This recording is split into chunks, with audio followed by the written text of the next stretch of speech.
ইব্রাহিম ইবনে Adham রহমতুল্লাহ আলাইহি, উনি কোনো আলেম ছিলেন না, কোনো মুফতি ছিলেন না, কোনো মুহাদ্দিস ছিলেন না, উনি ওলিও ছিলেন না, উনি তো শাসক ছিলেন। যেরকম আমাদের বিক্রমপুরের রাজা বীর বিক্রম ছোট একটা এলাকার রাজা ছিলেন, শ্রীনগর আর লৌহজং এতটুকের রাজা ছিল রাজা বীর বিক্রম, ঠিক ইব্রাহিম ইবনে আদহাম বলখের রাজা ছিল। একদিন রাজপ্রাসাদে ঘুমাইতেছে, রাত্রে ঘুম ভেঙে গেছে,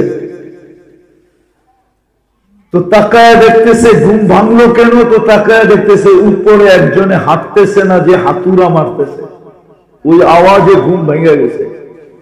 প্রহরীকে বলতেছে, দেখতো আমার রাজপ্রাসাদের ছাদে এই গভীর রাত্রে হাঁটে কে?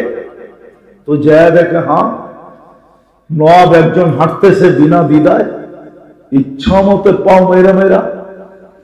তো ডাইকা নিয়ে আসছে, রাজা জিজ্ঞাসা করছে, কিরে তুই গভীর রাত্রে আমার ছাদে কি করিস? উঠ হারায় গেছে, খুঁজতে খুঁজতে চলে আসছে।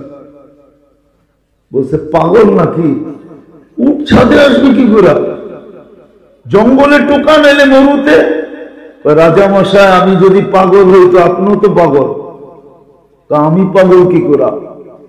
আগের মানুষ প্রতাপশালী ছিল, সম্পদশালী ছিল, ধনবান ছিল, কিন্তু অহংকারী ছিল। জিজ্ঞাসা করেন এদেরকে, কবরে চলে গেছে, ওদেরকে কোত্থেকে আনবো? বড় প্রতাপশালী ছিল, কিন্তু বাচ্চারে দেখলো পিঠে হাত দিত, মুরব্বীরে দেখলো পিঠে হাত দিত, সবাইকে মনে করতো যে আমার বন্ধু। এটা চলনি এরম ছিল, অহংকার ছিল না, বুঝেই দিত না এটা সর্দার কিনা, পরিচয় দিলে বুঝে দিত এটা সর্দার। ওই রাজা অহংকারী ছিল না, প্রতাপশালী ছিল। তো বলতেছে, শোন আমি পাগল কি করে? আমি যদি উঠ ছাদে না পাই, তুমি রাজপ্রাসাদে বসে আল্লাহ পাবা কি করে বলো? এতটুক কথা। সকালবেলা রাজত্ব ছেড়া দিছেন, কয়েক বৎসর পর্যন্ত প্রজারা বলখের মানুষ পায়ে তেল মালিশ করতে, চলে আসো, আমরাও তোমার মতো রাজা পাবো না, আর তুমিও আমাদের মতো প্রজা পাবা না। তো মুস্কি মুস্কি হাসতেন আর বলতেন, ছোটটা ছাড়ছি বড়টা পাইছি, আর আসবো না। ছোটটা ছেড়ে দিছি, বড়টা পেয়ে গেছি, আর আসবো না ফিরা, আর আসবো না। উনারই একদিনের কাহিনী, নিজের রাজত্বে আসছেন, থাকতেন রাত্রে মরুতে অথবা দিন জঙ্গলে, অথবা দিন মরুতে রাত্রে জঙ্গলে, এইভাবে কাটাইছেন। একদিন সবাই ধরছে, ইব্রাহিম বলো না তুমি রাজত্ব ছেড়া দিলে কেন? এই পাগল বেশ ধরলা কেন তুমি? রাজপ্রাসাদ তো তোমাকে এখনো ডাকে, তুমি এখনো ফিরে আসলে যেটা আছে ওটা নামায় দেন, তুমি কেন পাগলের জীবন গ্রহণ করলা? কয় আমি চারটা ভাবনার কারণে গ্রহণ করছি।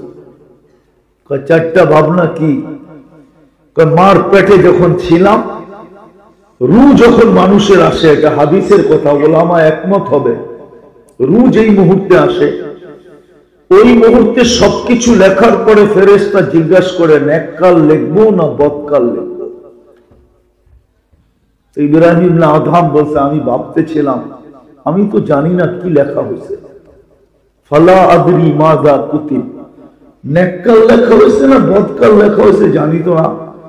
এখন আপনি প্রশ্ন করবেন, বদকাল যদি লেখাই হয়ে থাকে তো এটা মুছবে নাকি? এটা এই উম্মতের জন্য সুযোগ আছে, এই উম্মতের জন্য, কোন উম্মতের সুযোগ থাকুক আর না থাকুক, এই উম্মতের সুযোগ আছে। এই উম্মতকে আল্লাহ সুযোগ দিছেন, নাইলে আদম আলাইহিস সালাম কেন বলতেন যে আমার চেয়ে কোটি গুণ বেশি ভালোবাসা উম্মতে মুহাম্মদীর সাথে? আরে আরো বেশি, আমি তো কম বললাম। বললো প্রমাণ, আমি একটা ভুল করছি, কিয়ামতের সকাল পর্যন্ত মানুষকে জানায় দিছি। জানি না কুরআনে নাই? ওয়ালা তাকরাবা হাযিহিস শাজারাতা ফাতাকুনা মিনাল যালিমিন। গন্ধম খাইছেন, ঠিক না? উম্মতে মুহাম্মদী 24 ঘন্টা গুনাহ করবে, আল্লাহ কাউকে জানতে দিবে না। বলো কে যুবকরা, ওরা সারাদিন নেটের ভিতরে যা দেখে, আমি গান বলতেছি না, নাচ বলতেছি না, এটা তো সাধারণ জিনিস। এছাড়া যা ওরা 24 ঘন্টা দেখে, যদি আল্লাহ জানায় দিতেন বাড়িওয়ালাদেরকে, মা বাবাকে, পাড়া প্রতিবেশীকে, খোদার ওয়াস্তে বুকে হাত দিয়ে বলো তো তোমাদেরকে ঘরে ঢুকতে দিত? বলো, এরকম গুনাহ নেটের মাধ্যমে হয় না? হয় না হয় না? দুই একটা আমি দেখাই দেব।